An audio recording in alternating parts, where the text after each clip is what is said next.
Can you talk us a little bit through your camp and why this has been the best camp of your career, please?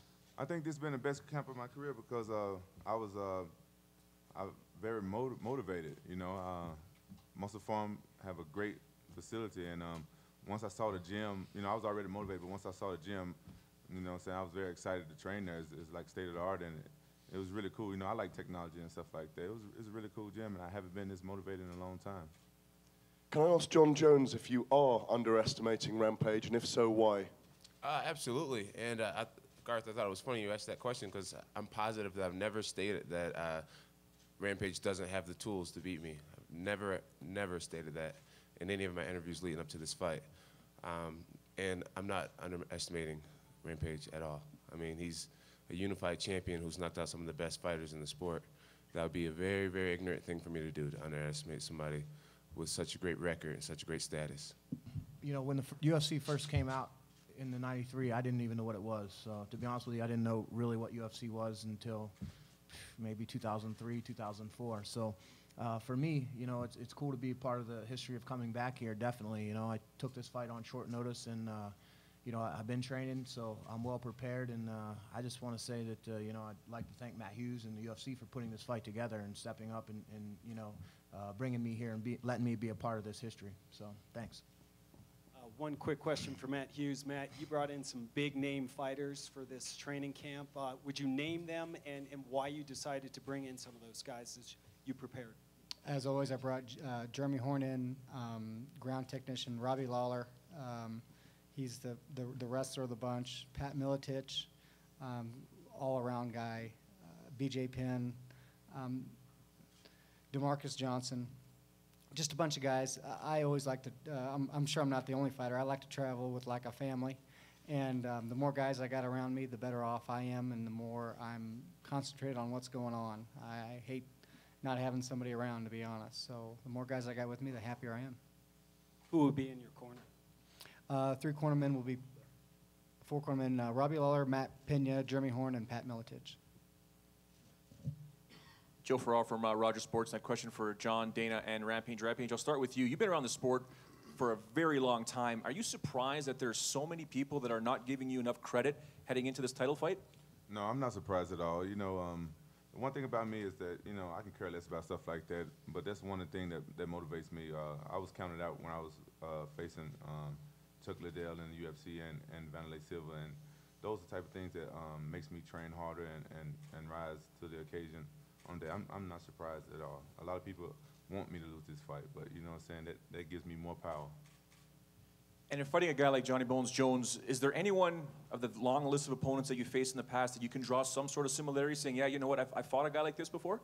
Well, you know, John is, he's very unique with a lot of stuff he does, but, you know, and he's a great wrestler, but I fought great wrestlers, and his stand-up is okay, and I fought great stand-up guys. I fought a tall guy in K1 with longer reach than me, and Chuck Liddell had longer reach. And I don't really think his jiu-jitsu skills is extraordinary, so I'm ready for everything. You know, he's a creative kid, but I prepare for everything. So I just be happy to get in there Saturday and get ready for the fight. Johnny, for yourself, I'm just wondering, one of the things coming into this fight, a lot of the media and the fans and the pundits are saying Johnny's never been rocked before, and it's something that's very sort of difficult to do sometimes in sparring. What do you say to those critics that say, you know what, if you get rocked by Rampage, beat a left hook or a right hook, you may lose that title? Right. Well, I think a big part of getting knocked out, it comes more and more with the older guys in the sport. No offense to any of them, but you know, it's just the way the human brain works and the body works. After accumulation of hits throughout your career, your ability to take punches start to go away slowly but surely. And I'm in the beginning of my career. You know, I'm a 24-year-old guy, still growing pubic hair, and and I think I have a very fresh armpit hair, guys. Stop. I think I have a very fresh chin. I really do. I have a fresh chin, and I have a fresh passion and a fresh heart, and I think that's gonna you know, get me out of a lot of things. I have the passion to not want to get hit, let alone think about losing a fight. You know, I don't even like to get hit. So I train my butt off, and that's why my chin is rarely tested in the octagon because of how serious I take this sport. You know, I focus on things like evading and slipping and countering and distance. And distance. And I haven't disrespected you, have I? So not today. Not today. So that's the reason why. And Dana, a question for you. It's almost like there's people out there that are saying that this is UFC 69 all over again, GSP, Matt, Serra, that if Quentin pulls this off, it'll be one of the greatest upsets of all time.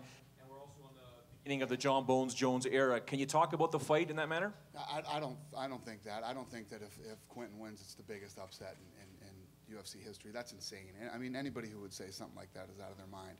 Rampage, he said it earlier, he's been here for a long time. He's fought all the best in the world, you know, overseas, here, everywhere else. You know, I think one of the things that people always had talked about Quentin in the past was his lack of motivation. How hard did he train for a fight? How serious did he take a fight? But to say that he's, you know, that this would be the biggest upset in UFC history is insane. I agree. Matt Sierra with MMA Down, and it's a really a question for the entire panel. Triple H, actor slash pretender slash professional fighter or wrestler, has said that MMA as a sport needs to evolve like WWE did, and often the fights are long, boring, and it's just a bunch of guys lying down, or they end too fast. How do you guys respond to something like that coming from another athlete like that? I think that's absolutely ridiculous. I mean, think about how many jiu-jitsu dojos there is who absolutely love to see a greatly executed guard pass. Or think about the whole culture of wrestling, the #1 sport, I mean, the first sport that was ever invented, wrestling.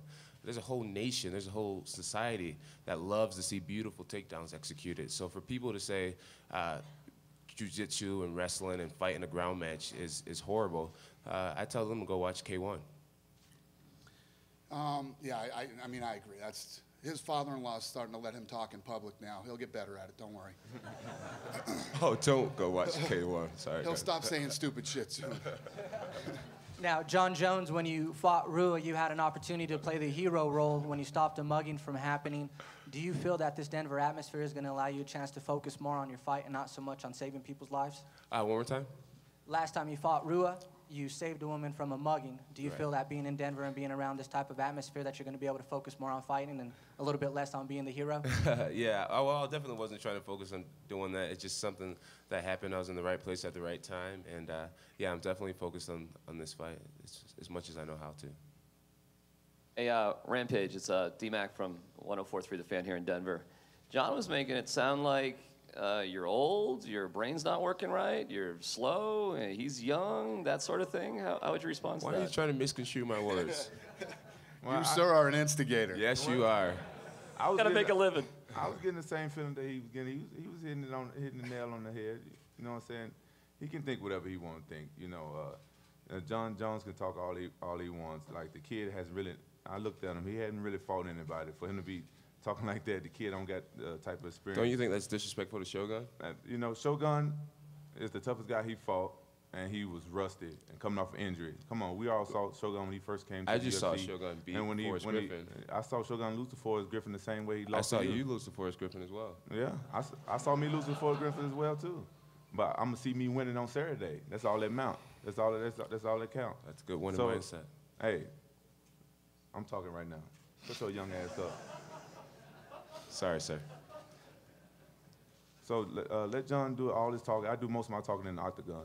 We'll see, you know what I'm saying, how the old man get down. This guy's never went past the championship rounds. I've been there before. You know what I'm saying? It take a champion to come in the 4th round, 5th round fresh and still destroy your opponent. I don't think he got the ass to do it.